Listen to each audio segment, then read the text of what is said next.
Hello everyone. So in this video I'm going to talk about Dr. Masaru Emoto's research which has been done on water. पानी के ऊपर doctor Emoto ने बहुत सारी researches करी हैं और हमें ये जानने में मदद मिली है कि कैसे कुछ एक्सपेरिमेंट्स के द्वारा साइंटिफिक वे में हमारे ऊपर भी वही प्रभाव पड़ता है जो पानी के ऊपर पड़ता है। तो साइंटिफिक रिसर्च जो सामने आई कि कैसे पानी को डिफरेंट फॉर्म्स में जब एक्सपोज किया गया, डिफरेंट चीज़ों से एक्सपोज किया गया, डिफरेंट फ्रीक्वेंसीज से एक्सपोज किया गया, तो पानी के अंदर क्या चेंजेस आए। और उसी रिसर्च के द्वारा हमने ये भी जाना क्योंकि हम 70% पानी हैं तो हमारे ऊपर भी वही प्रभाव पड़ता है उन चीज़ों का।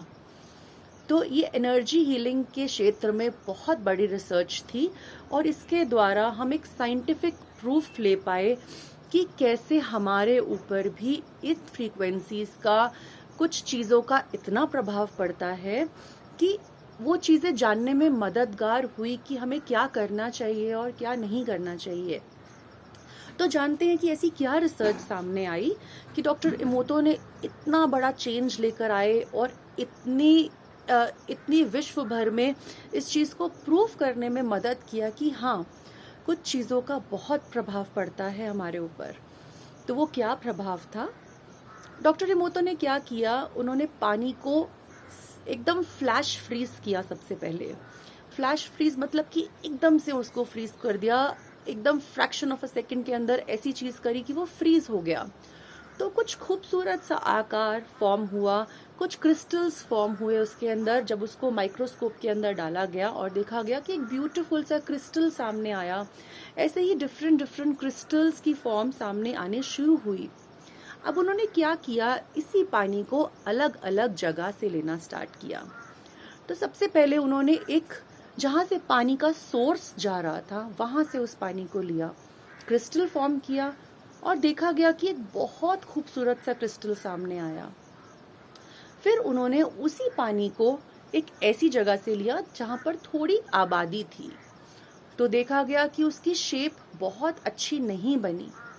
और फिर जब वो सोर्स जाके पूरे ओशन में मिल रहा था तो देखा गया कि वो सैंपल जो था वो पूरा ही डीफॉर्म हो चुका था, उसकी शेप बिल्कुल ही बदसूरत सी आई उनके सामने। तो इससे ये सामने आया कि जो सोर्स, जो एक्चुअल प्योर वाटर था, सोर्स था उसका, बहुत ही ब्यूटीफुल क्रिस्टल बना रहा था। अब इसी तरीके से उन्होंने अलग अलग जगहों से, अलग अलग कंट्रीज में जाकर उस पानी को लिया, जिसके अंदर गंगा भी एक सोर्स था। हमारे इंडिया में से गंगा का वाटर भी लिया गया और देखा गया कि बहुत खूबसूरत सा क्रिस्टल फॉर्म हुआ गंगा वाटर का, और इसीलिए हम गंगा को एक दिव्य नदी भी मानते हैं। अब उन्होंने क्या किया, इसी तरीके से एक डैम का पानी लिया और डैम के पानी में उन्होंने जाना कि वो पानी का क्रिस्टल अच्छी फॉर्म में नहीं था। मतलब जो वो क्रिस्टल फॉर्म हुआ तो उसकी इतना खूबसूरत नहीं था वो क्रिस्टल, क्योंकि वो डैम एक बहुत ही आबादी वाली जगह पे था। अब उन्होंने क्या किया, एक बुद्धिस्ट मॉन्क के साथ बैठकर उस डैम के आगे 1 घंटा प्रेयर्स ऑफर करी, उस डैम को ब्लेसिंग दी और उसके बाद एक सैंपल लिया गया। अब जब वो सैंपल लिया गया तो वो सैंपल एक बहुत खूबसूरत शेप में आया। तो देखा गया कि ब्लेसिंग्स का और प्रेयर्स का उस पानी के ऊपर कितना गहरा प्रभाव हुआ।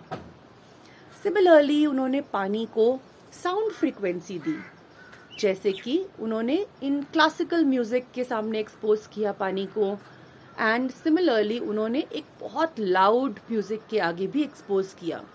तो जो दोनों के रिजल्ट सामने आए वो था, जब उन्होंने क्लासिकल म्यूजिक लिया, सॉफ्ट म्यूजिक लिया, तो पानी का जो क्रिस्टल था बहुत सुंदर शेप में आया।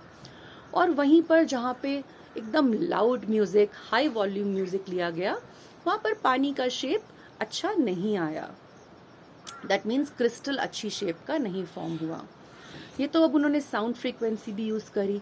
अब आगे आगे उन्होंने शब्दों का प्रयोग यूज करना स्टार्ट किया, जैसे कि कुछ अच्छे शब्द चुने और कुछ बुरे शब्द चुने। अच्छे शब्दों में जैसे कि ग्रेटफुलनेस का, थैंक्स का, फॉरगिवनेस के, लव के, ऐसे ऐसे शब्द चुने।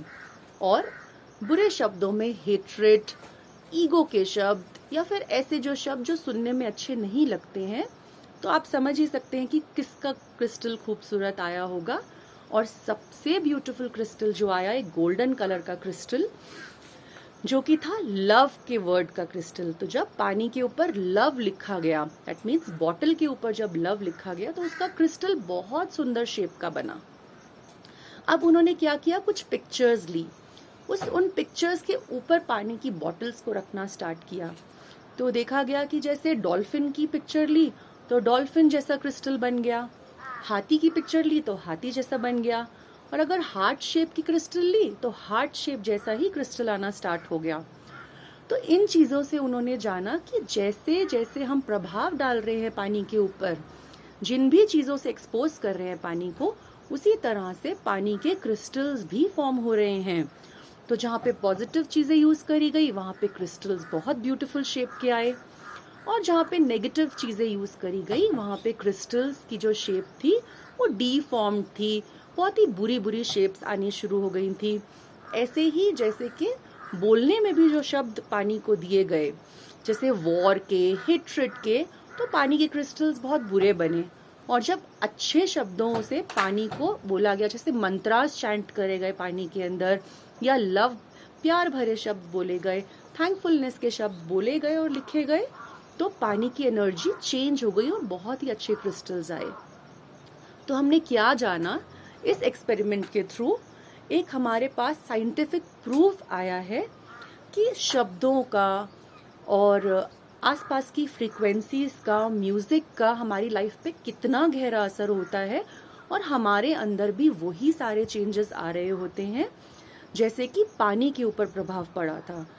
इसीलिए बोला जाता है कि बहुत सी चीज़ें साइकोसोमैटिक होती हैं, बहुत सी बीमारियां हमारी साइकोसोमैटिक होती हैं, जो कि हमारे मन से रिलेटेड होती हैं, हमारी फीलिंग्स से। लोग हमें कैसा बोल रहे हैं, हमारे लिए क्या फीलिंग्स दे रहे हैं हमें, या हम अपने खुद के बारे में कैसा सोच रहे हैं, हम कैसा बोल रहे हैं, कैसे इमोशंस रख रहे हैं हम चीज़ों के लिए, उसी से हमारी लाइफ में बहुत बदलाव आते हैं। तो ये छोटी सी जानकारी डॉक्टर इमोतो द्वारा हमें दी गई और बहुत ही थैंकफुल है हम इसके। तो आने वाले वीडियोस में और बात करेंगे एनर्जी हीलिंग के बारे में, एनर्जी हीलिंग से कैसे हम अपनी लाइफ को चेंज कर सकते हैं और क्या क्या इस पे रिसर्चेस करी गई हैं। So I hope this video was useful for you and do follow these tips, and कैसे हमारे मन का, हमारे शब्दों का, हमारे थॉट्स का क्या प्रभाव रहता है, ये तो आप आज इस एक्सपेरिमेंट से समझ ही गए होंगे। So keep watching this my videos, do subscribe to my channel, keep liking my videos. Thank you so much. Om Buddha.